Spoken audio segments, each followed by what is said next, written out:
God, it's hot today. It is so freaking hot. As you can tell by the temperature, it's about 38 degrees Celsius, which is just over 100 degrees Fahrenheit for those of you that live in a foreign country.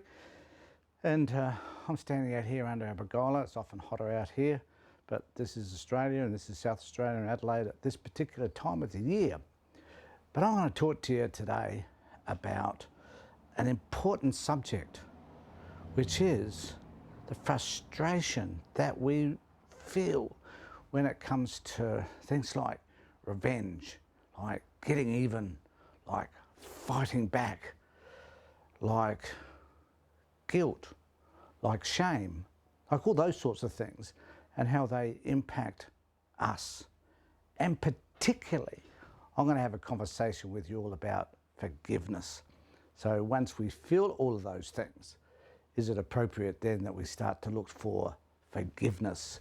Is it appropriate that we start to think about, you know, should I feel sorry for those people that have wronged me? Should I, God, it's hot. I might have to go inside and do this, actually, because it's sunny, it's hot. I wished I was down at the beach. I wish I was flying a drone. I wish I was doing something else. But I'm here with you, making this video to help you to understand what it's like to be frustrated and resentful, vengeful, wanting to get even with somebody, what that's like. So I might just go inside and talk to you about forgiveness and whether we need to forgive people. See you then.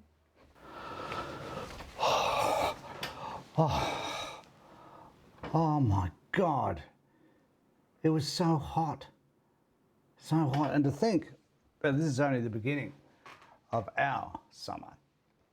Should have started ages ago, but there again, I guess we've got climate change to thank for that. But what I want to talk about though is a little problem called forgiveness and whether or not it is overrated. Because in my view, it is. That there are some things that people might do to you and me which, frankly, are unforgivable.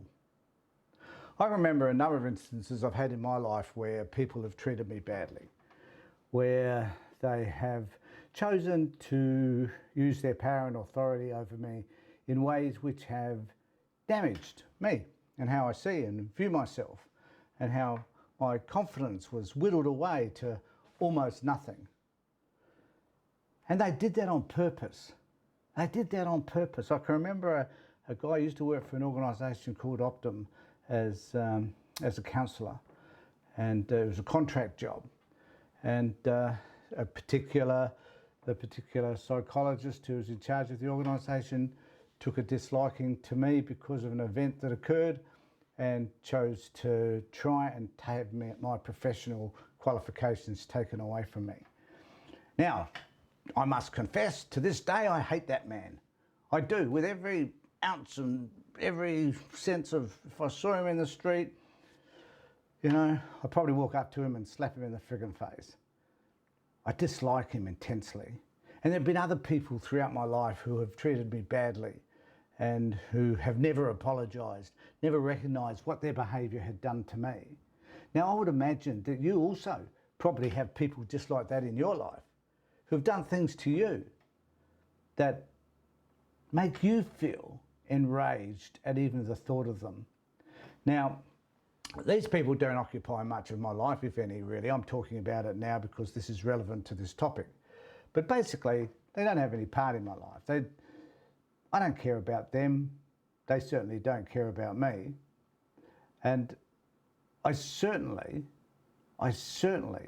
don't allow them to influence how I think and feel about myself. In fact, the reality is that I've learned from all of those lessons. I've learned to become a different type of person, perhaps a little bit more resilient than what I used to be. I've learned how to fight back. I've learned not to have people who are toxic in my life at all. I eradicate them.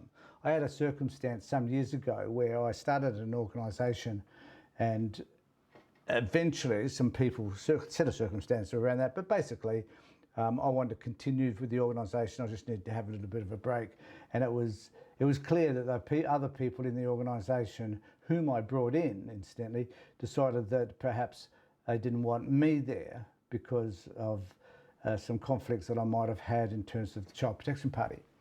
So they chose to get rid of me, basically, to dispense with all the experience and knowledge that I had. In that moment that happened and I realised what was happening, I just chose to dispense with them. Never had a conversation with them since. Take them off Facebook, email, whatever. Just don't want to know them. Because there are too many people in this world who, if we give them the opportunity, will use it to destroy who we are. Now, the reasons why they do that is beyond me.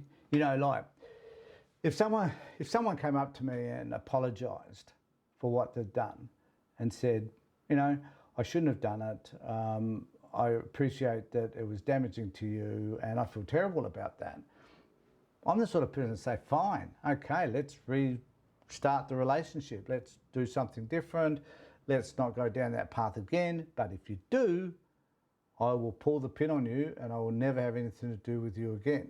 So that's a law. For me, that's a law, that's a rule. It's some place that I will definitely never go back to. If you betray me, you're out of my life. End of story. Doesn't matter who you are. If you betray me, you're gone. Now, not all of you want to make the same decisions that I've made because we're different people. But I do need to say that we don't have to forgive people for what they've done. We can still feel that hurt. It isn't like saying, I forgive you for what you've done and suddenly that hurt goes away. I think that's naive. The reality is that the hurt that someone has done to us remains with us forever. It does. Whether we allow it to play a part in our lives that will continually damage us is another issue. Whether we focus on it. I can remember when some of these things first happened, I would ruminate about them for ages and ages and keep me awake at night. You know, there was one instance that happened over 20 years ago, and I can remember, you know, becoming suicidal. I was ruminating about it so much. And then I decided that the people that do these things to us only have as much power as we choose to give them. So if I believe that other people can influence my life in an adverse way, then I am giving them power. So I've chosen not to allow nobody, to have power over how I think and feel about myself. As long as my values, my ethics and my principles are intact and I understand what they are, then I will always be safe. But when I allow another person to determine or to question my ethics and values in such a way that I start to agree with them, then that is something that needs to be dealt with. And I believe the best way to deal with that is simply not to have those people in your lives at all. It is also important, I think, to understand what your perspective is, where your ethics and your principles come from, and whether or not under certain circumstances you've abided by those ethics and principles. Because there comes a time when perhaps many of us don't do the ethically appropriate thing, and that the conflict that we have inside of us is often because we're conflicted by some of our behaviours which are not appropriate or which don't fit our values. And, you know, another conversation for another time, but certainly our values are the way we think and feel about the world. And they're the guiding factor. They guide us in terms of how we wish to respond to the world.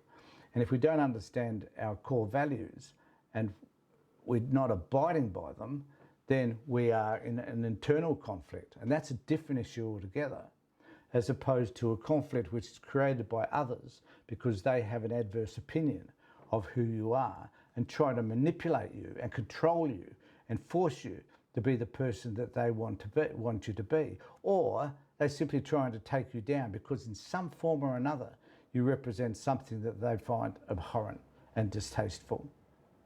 So think about forgiveness. Don't allow it to become something, well, that person's wronged me, so I must forgive them. Bullshit. We don't have to do that at all. Just don't have to do that. Focus more on what it is that that person has done. How have I been manipulated or changed by what they've said and done, in some cases, about me? And are my core values still intact? Because if they are, and they're simply trying to have a go at you, and they're trying to destroy your life in some form or another, then eradicate them from your life. It's that simple. Surround yourself with people that care for you, that love you, that nurture you, that support you. Don't ever allow anybody in your life who will try and destroy you. Thanks for watching, everybody. Subscribe, ring the bell, let us know what you think, and we'll have this conversation again. Take care. Be safe.